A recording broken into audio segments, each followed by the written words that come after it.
쿰쿰하게 푹 삭힌 홍어를 좋아한다고 차마 사람들 앞에서 고백하기 힘든 국민 여동생 그녀의 비밀처럼, 그리고 사실은 푸짐하고 넉넉한 중년 아줌마만 보면 자기도 모르게 가슴이 뛴다고 말할 수 없는 그녀의 꽃미남 아이돌 오빠처럼, 당당하고 멋있는 신도시의 젊은 엄마 아빠로서 차마 남들 앞에서 떳떳이 애청자라고 밝히고 추천하기에는 너무나도 시큼털털 구리고 촌스러워 창피스런 바로 그 방송.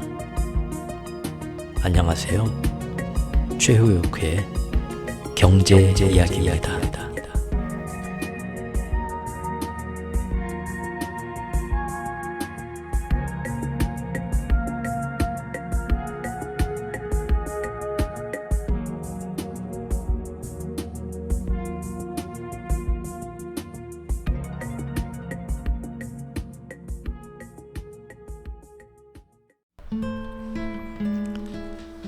안녕하세요. 최호쿠입니다. 요즘 시장 상황은 거의 위로도 잘 안 움직이고 아래로도 잘 안 움직이고 눈치만 보면서 팽팽한 줄다리기가 진행되고 있는데, 오늘은 저번 시간에 얘기한 대로 국제정세에서 지금 3월 중순에 그 실리콘밸리 은행 사태하고, 그 다음에 이제 미국 이제 의회에서 부채한도 협상을 어떻게 할 거냐, 그러면서 미국 연준의 페드의 파월은 금리 인상을 일단 동결은 할 건데 하반기에 과연 이 나라 할 것이냐 안 할 것이냐, 그런 것들을 유심히 지금 둘러보면서 눈치 보기 장세를 이어가고 있습니다. 그런데 이제 우리는 이 와중에 물밑에서 지금 원래는 2월 말 3월 초에 우크라이나 전쟁이 다시 한번 2차전에 들어가면서 거기에 연계된 중국과 러시아를 중심으로 해서 대대적인 어떤 경제 제재를 취하려고 했는데, 이제 중국이 이제 러시아가 생각처럼 그렇게 다시 재침공을 하지 않고 대치 상태로 이어가게 되고, 그러면서 또 이제 라스푸차라고 진흙탕과 봄철 홍수가 우크라이나에 아주 많이 일어나면서 전차를 지원받아도 전차가 진군을 앞으로 할 수 없는 어쩔 수 없는 그런 자연 환경이 돼버렸죠. 그래서 지금 그래도 다시 한번 또 이제 전쟁을 더 심하게 이제 점화시키고 그 안에서 이제 또 뭔가를 또 획책을 하려고 국제 정세는 3월과 4월 그리고 5월 중순 지금까지 2달 반 동안 아주 숨가쁘게 여러 가지 많은 일들이 일어났습니다. 일단 그것이 무엇이 있는가 살펴보고, 그 다음에 이제 그 국제 정세를 그런 식으로 밀어붙이고 진행시킨 이유는 역시나 차기 기축통화 패권 싸움에서 중국을 경제적으로 무릎 꿇리기 위해서죠. 그래서 그러한 국제 정세의 흐름이 과연 실제 글로벌 자본의 흐름을 봤을 때 어떤 영향을 줬는가. 우리가 단기적인 이벤트 사건만 살펴보면 2월 중순에 풍선 사건, 정찰 풍선 사건 아주 재밌게 제가 한번 다뤘었죠. 그 팝송 가사 하면서 그 내나에 99개의 풍선이라는 건데, 그 제가 저번에 그 얘기를 했었지만 그 가사가 지금 상황하고 아주 절묘하게 딱 맞아 떨어진다고 했죠. 그 옛날 노래인데 실제 근데 거기 그 제가 그 뮤직비디오 링크 걸었던 거 제 블로그에서 봐가지고 한번 들어보시면 그 밑에 영어로 댓글들이 달려있는데 좀 놀랍습니다. 그 영어들 댓글들 이렇게 번역기로 해석해서 보시면 그 당시 이제 2월 달에 달린 댓글들 보면 바이든이 지금 하는 일이 이 가사와 똑같다. 서양 사람들은 이제 이 올드팬 팝송들은 올드 팝송 팬들은 이제 저처럼 이 99개 풍선이라는 이 노래를 기억을 하고 있고 돌아가는 국제정세 상황이 그때하고 똑같다. 코미디가 따로 없다. 이렇게 많이들 인식을 하고 있는 분이 꽤 많이 있더라고요.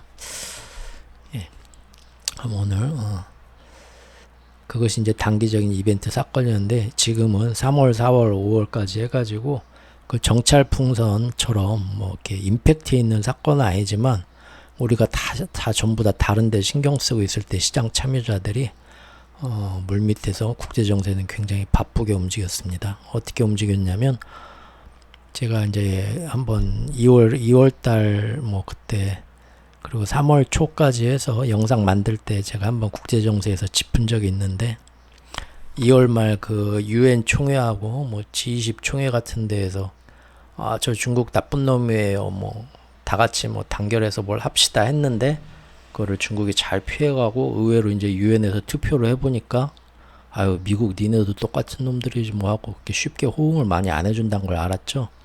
그래서 그때부터 이제 치열한 외교전에 들어간 거죠. 물밑에서 일단 우크라이나 전쟁은 잠깐 스톱하고 대치 상태 만들어 놓고 전부 자기네 편으로 끌어가려고 그 회의 다음 날부터 막 여러 나라를 순방하는 모습을 제가 그때 소개시켜 드렸었죠.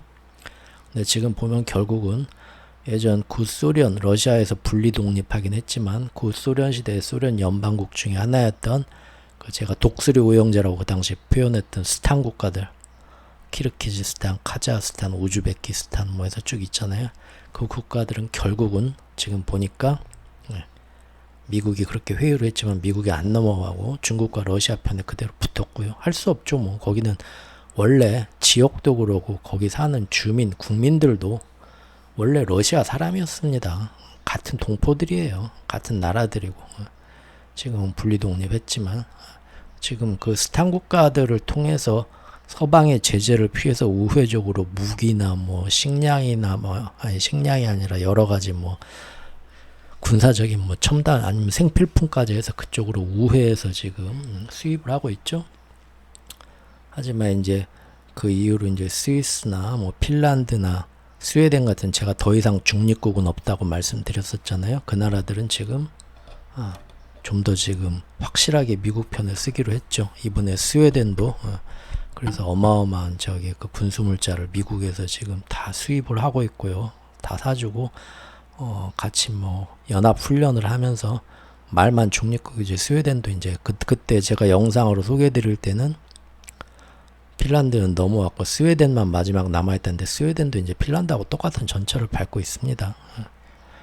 이제 터키가 이제 중간에서 너무 심하게 줄타기를 하면서 캐스팅 보트가 돼서 미국말 안 듣고 러시아에 우호적으로 여러 가지 편의를 봐주고 있었는데 지금 터키 대통령 선거 중이죠. 1차에서 결론이 안 나서 2차로 가서 지금 두 번째 선거전에 들어갔는데 어떻게 될지 한번 봐야겠습니다. 예, 그렇게 국제 정세들을 살펴본 다음에 이제 정말로 실제로 언론에서 일반 우리가 이런 국제 정세에 관심이 없는 시장 참여자들은 뭐 유럽 경제가 회복되나 중국 경제가 회복되나 미국은 점점 더 힘들어지나 신흥국에 투자를 해야 되나 일본으로 워렌 버핏이 일본 주식 사서 일본이 어마어마하게 올랐는데 지금 들어가도 될까? 여러 가지 고민들이 계실 거예요. 그런 것들보다도 일단은 제 채널에서는 국제 정세에서 크게 장기적으로 마스터 플랜에 의해서 밀고 가는 게 있는데 거기에 경제가 영향을 받는다. 원래는 그런 영향은 결국 정권이 바뀌고 또 경제의 논리가 항상 전 세계가 자본주의 사회로 어느 정도 통합이 됐기 때문에 경제 논리가 앞서기 때문에 그런 정치적인 거에 의한 어거지는 결국 6개월, 1년 가면은 다시 뒤엎어지고 돌아온다. 다들 그렇게 생각을 하고 경제학자들이나 전문가분들도 그렇게 말을 했지만 이제는 시대가 정치 논리가 경제 논리를 이기는 시대로 바꿨다고 제가 얼마 전부터 주장을 해오고 있죠. 그래서 실제 그것이 어떻게 많은 투자기관들도 점점 그걸 깨닫고 몇 년 동안 다쳤거든요. 아유 저거 말만 저렇게 하지 정치인들 저거 예전하고 똑같이 다시 결국은 그렇게 못해. 절대 디커플링 못하고 하고 다 역배팅을 지금까지 해왔는데 최근 3년 동안 2-3년 동안 그 역배팅으로 어마어마한 손실들을 봤거든요. 그래서 투자기관들도 이제 정확히는 금년 2월 정찰 풍선 사건으로 꼬투리 잡을 때부터 야 이거 이 신냉전으로 완전 말도 안 되는 경제 디커플링 어마어마한 희생과 손실을 감수하고서라도 이루어지는 것이 이런 말도 안 되는 어거지가 전에는 우리가 이런 경우는 절대 일어날 리 없어 확률적으로 현실적으로 했는데 정말 일어나겠다. 지금도 어마어마한 손해를 보지만 더 늦기 전에 지금이라도 손 털고 나오자. 라면서 자금들이 중국 시장에 웬만하면 안 들어가고 자꾸 하나 둘 더 털고 나오는 모습을 앞으로 소개를 해드리도록 하겠습니다. 여기까지가 서론이고요. 잠깐 저번 시간에 제가 신세 한탄처럼 영상을 하나 만들었는데 오해들은 없었으면 좋겠습니다. 얼마든지 자기 생각하고 틀리기 때문에 비판할 수 있는 댓글을 달 수 있는 건데 제가 거기에 대해서 마녀 사냥하듯이 그분 댓글을 지적한 건 아닙니다. 좀 듣기 싫은 얘기지만 한심한 얘기지만 그래도 좀 대충 들어주신 분들은 알겠지만 그 내용이 아니라 처음에는 저도 그런 걸 보고 속이 좁은 인간이라 분명히 감정적으로 속에 울컥했지만 요즘 이제 제가 그런 것들을 예전하고 틀려진 게 이렇게 되짚어 보면 예전에는 신경 쓰지 말자 이런 사람도 있고 저런 사람도 있고 넘어가는 건데 지금은 저 사람이 나구나 저 사람의 모습이 과거의 나의 모습이고 또 미래에 언젠가 튀어나올 수 있는 나의 모습이고 그러다 보니까 모든 사람이 어떤 행동을 하더라도 그것이 나한테 어떤 해가 되나 위험이 된다 그런 생각보다는 뭐가 옳고 그른지도 모르겠고 저 사람이 내고 내가 저 사람이니까 뭐라 할 필요가 없네. 그래서 굉장히 무덤덤해진다 그런 얘기였는데 그런 감정적인 걸 한번 소통을 해보고 싶었을 뿐입니다. 정말 쓸데없는 얘기였고요. 어쨌든 그것 때문에 경제 얘기 들으러 왔지 이런 이 노인네 참 힘드네 이거 그렇게 생각하셨을 분들한테 다시 한번 사과 말씀 드리고요. 자 이제 본론으로 들어가 시작하겠습니다. 날씨가 어제 오늘 30도죠 지금. 이게 대단합니다. 그런데 이게 이제 남아시아하고 동남아시아에서 시작해서 기후에 대해서 제가 전에 말씀을 드렸지만 지금 그게 4월 중순이었는데 이제 5월로 넘어오니까 이 중국의 동남부 지역하고 우리나라까지 지금 역대 기록으로 뜨거워지기 시작했죠. 그러면서 이제 유럽 남부의 스페인뿐만 아니라 이제는 미국까지도 지금 폭염으로 지금 난리가 났습니다. 전 세계가 금년에는 너무 무섭죠. 이상고온으로 올랐는데 슈퍼 엘니뇨까지 겹치면서 두 개가 플러스 알파 시너지 효과가 나고 있습니다. 지금 정말 조심들 하시고요. 건강 조심하시고요. 한낮 40도 무서운 더위 이거 어제 오늘 기사인가? 근데 중국 경제 회복의 발목 잡나 무슨 얘기냐면 중국도 드디어 지금 5월 들어서 쩔쩔 끓고 있답니다. 역대 최악으로 가뭄이 오고 폭염과 중국 몇 년 전에 재작년인가 어마어마한 더위가 와서 정전되고 다 그랬죠. 전력량을 감당을 못 해가지고 절전 들어가고 그랬잖아요. 그래서 중국이 지금 금년에 탄소 저감을 하기 위해서 목표치를 세워서 열심히 재생에너지 생산에 굉장히 노력은 하고 있지만 동시에 작년 내내 화력발전소 신규 건설 허가를 제일 많이 내줬죠. 왜냐하면 가장 값싸게 손쉽게 전력을 생산할 수 있는 건 지금 아무리 이거저거 따져도 화력발전만 한 게 없습니다. 그래서 지금 경제 성장하고 경제 회복해야 되는데 또 어떤 식으로든 전력 생산에 차질이 오게 될까봐 그래서 미리 지어놓은 거거든요. 그래서 문제는 뭐냐면 그게 지금 다 가동을 하고 있기 때문에 우리가 이렇게 더운 여름을 걱정하는데 미세먼지는 또 그 어떤 때보다도 가장 또 우리를 괴롭힐 거라는 그런 예상이죠. 좀 떨떠름하네요. 좋은 뉴스 하나 가져와 봤습니다. 대구에서 수출이 3개월 연속 월 10억 달러 상회. 이게 지금 우리나라 수출이 계속 안 좋아지고 지금 건국 이래로 정말 이래도 되나 싶을 정도로 암울하고 IMF뿐만 아니라 어제는 UN까지 나서서 니네 한국은 좀 힘들겠다 콕 집어서 지금 자꾸 우리나라 걱정해 주는데 이 중에서 지금 대구 지역의 수출이 지금 굉장히 잘 되고 있답니다. 다행이네요. 좋은 소식이죠. 뭘 그렇게 팔았을까요? 대구는 2차 전지 소재. 그래요. 그리고 중국하고 조금 이 거래를 하는 산업체가 대구에 많답니다. 그래서 중국이 리오프닝가 되면서 의료용기, 화학기계 등의 호조를 보이면서 경작기계 인쇄회로 등등 아무튼 다행이네요. 하나의 어떤 광역시 하나가 이 정도로 조금 그래도 버텨주는 데가 있다는 게 다행인 것 같습니다. 세계 경제는 그런데 역시 앞으로 전망은 좋지가 않네요. 회복력 약해진 중국과 침체가 짙어진 독일 두 축이 살아나야 되는데 세계 경제를 위협하고 있다. 이것도 오늘 뉴스인가요? 5월 17일 오늘 뉴스입니다. 이것도. 예. 여기 보면 결국은 4월까지 해가지고 금년 3분의 1이 지났는데 뚜껑을 열어보니까 연초에 뭐 독일 지금 에너지 위기 다 지나갔고 완전히 이제 날씨가 이렇게 뜨겁고 따뜻해져서 천연가스 걱정은 완전 안 하게 됐죠. 금년에 쓸 천연가스도 이미 뭐 걱정이 없답니다. 예. 날이 이렇게 따뜻하니 오히려 제가 볼 때 유럽 지역 애들은 더워서 죽는 게 이제 문제가 됩니다. 거기 다 옛날 그 문화유산이라고 해서 오래된 그 아주 우리가 유럽 관광 가면 볼 수 있는 그 멋있는 건물들 절대 뭐 증 개축을 못하게 해놨죠. 그래서 거기 에어컨도 못 답니다. 걔네들.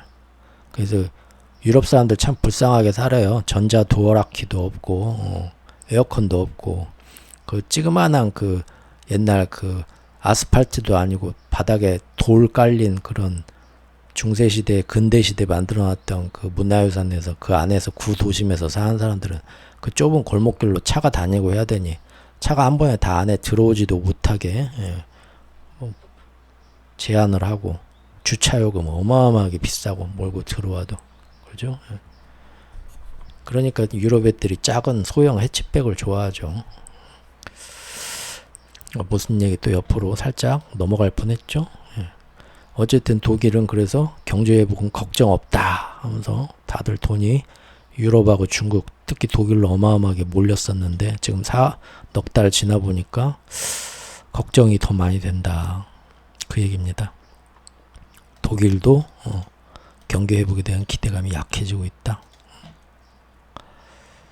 이렇게 나옵니다. 마이너스로 집계되고 더 악화될 것 같은데 물가 상승률은 떨어지지를 않고 있고요. 예, 이 얘기고요. 중국은 뭐 여러 번 제가 얘기했죠. 중국은 이미 뭐 소매가 그렇게 말만큼 예상만큼 중국 정부가 노력하는 만큼 올라오지를 못하고 있는데 민간의 산업 생산 투자는 자꾸 또 떨어지고 있고요. 청년 실업률은 어마어마하게 치솟고 있으면서 앞으로 부동산이 못 살아나고 있어서 그 중국의 가장 큰 부채 문제가 지금 개선될 여지가 안 보이고 그런 얘기가 나오고 있습니다. 제가 영상으로 만드는 거는 사실 이렇게 쭉 정리해서 영상으로 만들어야겠다 하는데 사실 거의 보름이나 한 달 뒤에 나와요.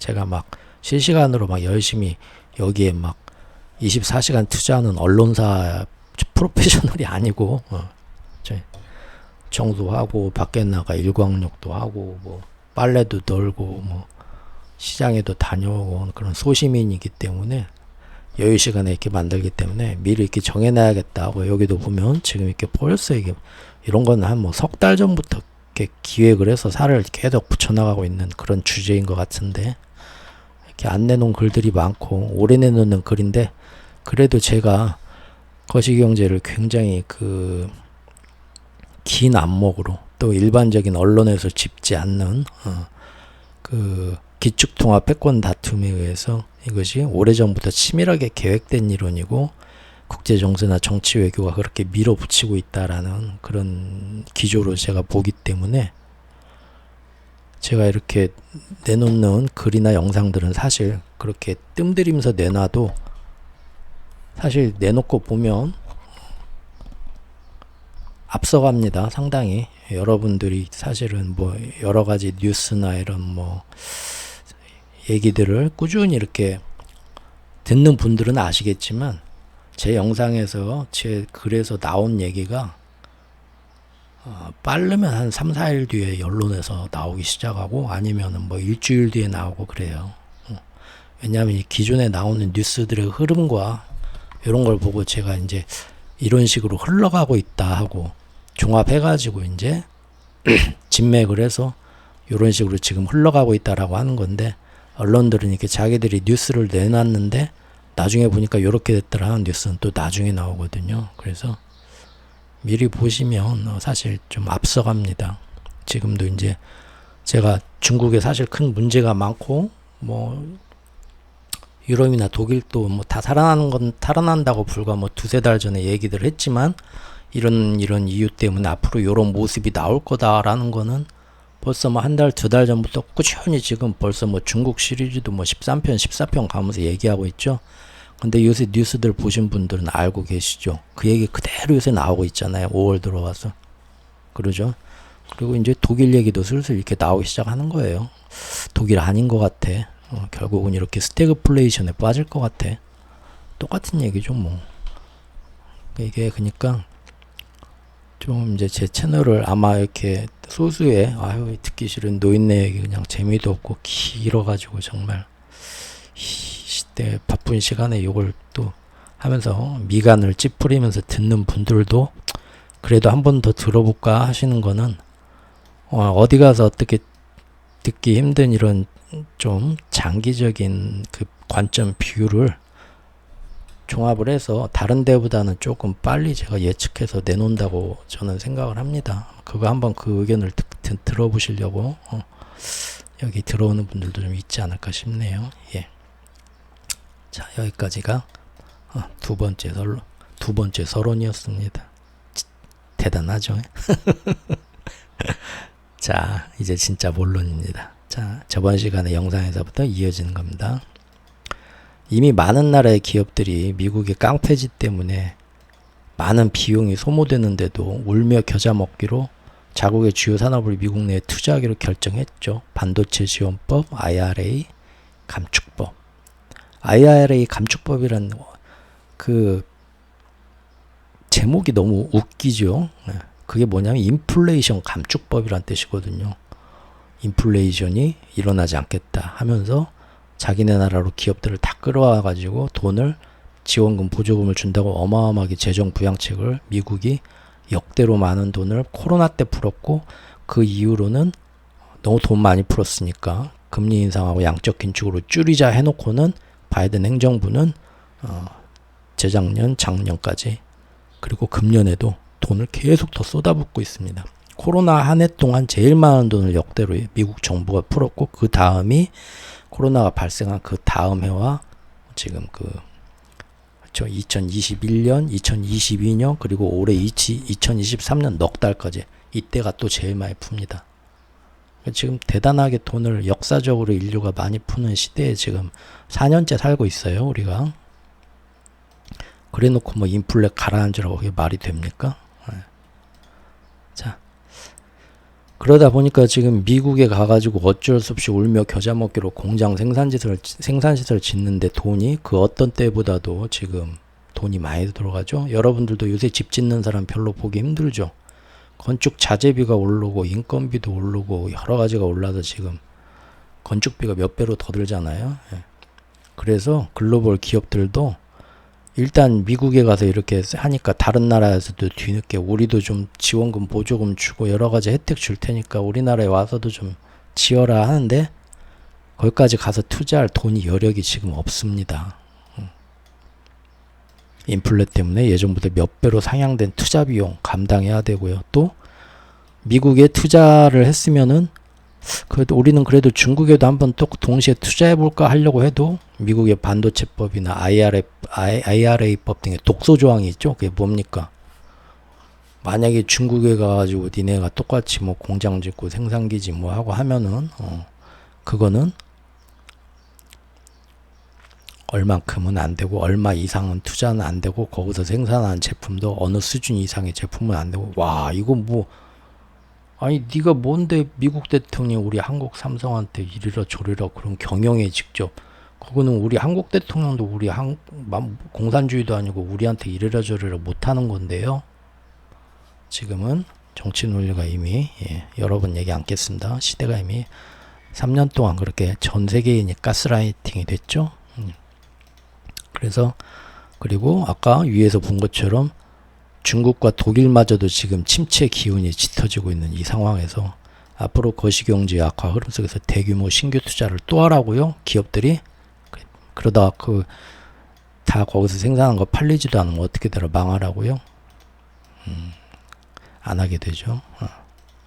그래서 미국이 사실은 먼저 선점했고 중국은 오미크론으로 발목을 잡혀서 못하다 뒤늦게 나와서 이제 중국 우리도 경제 회복하고 예전처럼 잘 나갈 거니까 우리 중국에 경제 투자 해주세요 하고 전 세계에 손을 벌려도 이미 늦었다. 저번 영상의 핵심이었죠. 예. 그런데 여기서 끝이 아니라는 겁니다. 바이든이 물론 이게 끝이 아니잖아요. 뭔 얘기냐면 미 행정부가 이제는 중국에 투자하는 거를 점점 더 못하게 행정명령은 바이든 대통령이 행정부에서 자기들이 이렇게 내놓는 거죠. 중국의 첨단 기술 기업의 반도체뿐만 아니라 뭡니까 뭐 양자 컴퓨터 뭐 AI 그런 거죠. 이런 이제 전 세계의 기술적 패권을 잡고 가는데 중요한 항목들이죠. 이런 거에 신규 투자를 진행하는 미국 기업에 대해서는 정부에 보고하라. 공산당이 하는 것과 똑같죠. 반도체 등 일부 핵심 분야에 대해서는 투자를 아예 심사고 자시고 아예 금지하겠다. 확실한 거죠. 그리고 이제 윤곽이 나왔습니다. 벤처 캐피털 등 이 순전히 돈만 투자하는 대출해주는 제가 얼핏 그런 식으로 저번에 얘기했었죠. 가게를 확장해서 뭘 하려고 해도 은행에서 은행권이 다 대출 안 해준다고 하면은 사업을 확장시킬 수가 없는 거잖아요. 그거를 중국의 투자금지 행정명령을 미국이 내리는데 밖에서는 또 옐런이 전 세계를 돌면서 G7 회의에 가가지고 우리만 그럴 게 아니라 전 세계에서 제일 돈 많은 나라 7나라 너희들 모두 다 똑같이 동참해달라. 고소하고 다니죠. 왜? 이유는 안보가 경제보다 중요하다. 그런 얘기하는 거죠. 톡 까놓고 얘기하면 뭡니까? 애들 미국 말고 중국이 패권국가 되면 좋겠어 이대로? 지금 뭐 공명정대하게 하자 하는데 나중에 그런 미래가 오면 좋을 것 같아? 생각해봐. 지금 그거죠. 그래서 이번에는 바이든 행정부뿐만 아니라 여당과 야당이 다 있는 입법부 있는 미국 의회에서 조차도 반도체와 인공지능 등 핵심 산업 분야에서는 중국이 미국이 절대 투자해서는 안 된다라고 법안을 의회에서도 발의를 합니다. 예. 아무리 미국이 민주당, 공화당이 서로 맨날 싸워도 미국을 전 세계에서 가장 잘 나가는 나라로 유지하기 위해서 경쟁국들을 대상으로 뭔가를 일을 벌린다 할 때는 아주 초당적으로 아주 뭐 이러저런 뭐 우리가 이거 해줄 테니까 대가로 우리한테 뭐 해줄래? 그런 교섭 없이 그냥 초당적으로 아주 잘 똘똘 뭉쳐 당겨서 이런 거는 금방금방 또 잘합니다. 그러죠? 제가 이런 게 참 그 미국 정치계에서 부러운 점이라고 했었죠. 예. 그럼 이런 식으로 이제 앞으로 절대 중국의 핵심 산업을 반도체처럼 수출 금지만 하는 것도 아니고 또 지금까지 해온 것처럼 거기에 가서 공장 짓지 말아라 하고 규제하는 것도 아니고 이제는 아예 반도체뿐만 아니라 앞으로의 모든 첨단 산업에 대해서 거기에 투자도 하지 말라고 미국뿐만 아니라 지금 전 세계의 서방 우방 연맹들한테 지금 직보 나오는 겁니다. 그러면은 지금 중국 경제가 과거보다 작년보다 금년이 더 낫다고 할 수 있을까요? 점점 더 많은 애로사항들이 지금 꼽히는 거죠. 관뚜껑이 못 박는 행위입니다. 미국 의회와 행정부가 동시에 나서는 거죠. 즉 이게 어제 오늘 일이 아니잖아요. 모든 것이 장기적인 마스터 플랜에 의해서 세심하게 계획되고 꾸준하게 진행되고 있는 사항이죠. 제가 어제 제 블로그에 들어오면 뭐 아시겠지만 예전에 이제 뭐 이런 거 썼었죠. 오늘의 추천글 해가지고 그리고 제가 공지에 넣었지만 처음 경제를 접하시는 분들이 꼭 읽어봤으면 하는 글들이 이제 공지나 오늘의 추천글에 좀 있잖아요. 근데 제가 이 글에 대해서 여러 번 얘기를 했었죠. 조금 어렵지만 반드시 알아둬야 할 경제 지식에서 많이들 읽으셨을 겁니다. 이게 이제 보면은 작년 4월 11일에 쓴 글이에요. 벌써 1년도 더 된 글이네요. 그 당시 이제 우크라이나 전쟁이 터진 지 얼마 안 됐고 그래서 금리 인상 막 하기 시작했을 때입니다. 그 당시 이제 시장 상황과 그다음에 제가 반드시 알아두고 우리가 알고 짚고 넘어가야 될 그 통화, 돈의 원리와 기축통화에 대해서 지금 그리고 이 밑에서 그래서 어떤 음모가 일어났는가를 한번 생각을 해보자라는 의미에서 그때 처음으로 제 블로그에 장황하게 썼던 글이고 계속 추천을 하고 있는 글인데, 요거 제가 어제 시간 내서 한번 제가 좀 이유가 있어서 한 번 더 읽어봤습니다, 스스로. 그런데 지금 여기서 지적한 글이 지금 1년이 지난 지금의 모습과 똑같습니다. 제가 여기서 뭐 화폐에 대해서 막 하면서도 그 당시 시장에서는 절대 뭐 작년 하반기만 돼도 다시 연준이 금리 인하로 돌아가고 물가는 제대로 떨어지고, 그 다음에 심지어 이제 우리 죄송합니다 교수님, 우리 유명한 교수님도 나오셔가지고 전쟁은 결국 하반기 되면 끝나기 때문에 그때 뭐 삼성 주식 많이 사다 놔라 4월 달에 막 얘기하고 계셨고, 그런 걸 제가 여기다 적어놨는데, 그때도 제가 미래는 어떻게 될지 모르겠지만 이런 장기적으로 이미 시작된 그 기축통화의 패권을 다음 시즌에도 가져가기 위해서 중국을 쓰러뜨리고, 그 전에 이제 러시아나 유럽 같이 잠재적인 그 경쟁자들도 같이 쓰러뜨리기 위한 지금 작전이 진행되고 있는데, 이게 과연 금방 금년에 끝나겠냐 하고 제가 여기다 여러 가지 얘기를 적었는데, 제가 이때 보면은 그 얘기 말고도 지금 러시아 우크라이나 전쟁이 앞으로 행여나 어느 정도 진정이 된다 하더라도 절대 러시아에 대한 경제 제재는 푸는 게 아니라 계속 더 유지된다. 그러면서 러시아 죽을 때까지.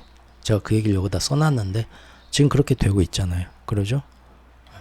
그리고 제가 이 당시에는 또 지금 타겟은 러시아 같지만 진짜 미국이 기축통화 패권 싸움에서 다음 타겟으로 지금 전초전 러시아 들어간 거지, 다음 타겟으로 경제 제재가 되면서 전 세계가 똘똘 지금 뭉치게 만든 다음에 정말로 앞으로 죽이자 하는 본표는 중국이 될 거다 여기다 써놨는데, 지금 금년 돼서 지금 다들 이제는 인정하죠. 지금 돌아가는 꼴 보면.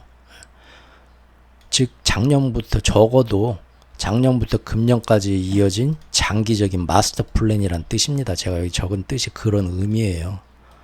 지금 당장 일어나는 게 단기적으로 뭐 국제정세나 정치 외교 움직임이 몇 년 전부터, 저는 15년 전부터라고 보는데, 앞으로 이러이러하게 됐을 때 이런 식으로 끌고 가서 이런 식으로 경쟁자를 죽이자 되는 거고, 그리고 이제 몇 년 전부터 코로나 터진 이후부터 사실은 물론 분기별로 전술적인 변화는 일어나지만 큰 전략적인 흐름은 마스터 플랜 시나리오가 지금 매뉴얼이 있는 겁니다. 그렇게 진행이 되잖아요. 작년 4월 달에 의심했던 사항들 오랜만에 읽어보니까 제가 썼는데도 저도 기억력이 안 좋아서 내가 1년 전에 이렇게 썼구나. 역시 글로 적어놔야 돼요. 보면 제가 읽으면서도 그때 이렇게 될 거다 했는데 결국 이렇게 됐네. 1년 지나니까. 1년 지났는데 지금 얘기를 하고 있더라고요. 1년 전에 썼는데 이렇게 되거든요. 어쨌든 시진핑도 이제 이런 식으로 압박이 들어오니까 지금 경제를 다시 살려야 되는데 지금 여러모로 지금 부담이 많이 되고 있죠.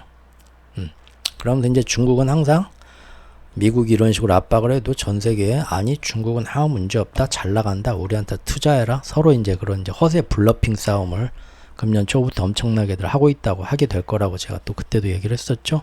지금 그것도 이 흐름입니다. 이 뉴스들도.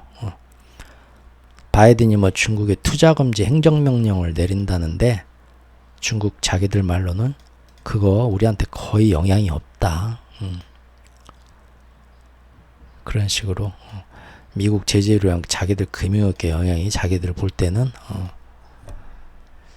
영향이 없다. 심지어 이제 벤처 캐피탈이나 사모펀드에 그 다음에 아니면 기술 이전 및 조인트 벤처가 대상으로 해가지고 향후 이런 첨단 기술 분야에 대해서는 미국과 중국이 기업들이 서로 협력을 하거나 합작을 하거나 조인트 벤처 설립하는 것까지 앞으로 불가능해질 거라고 예상들이 나오는데, 중국은 우린 다 방법이 있다. 강한 척 하죠.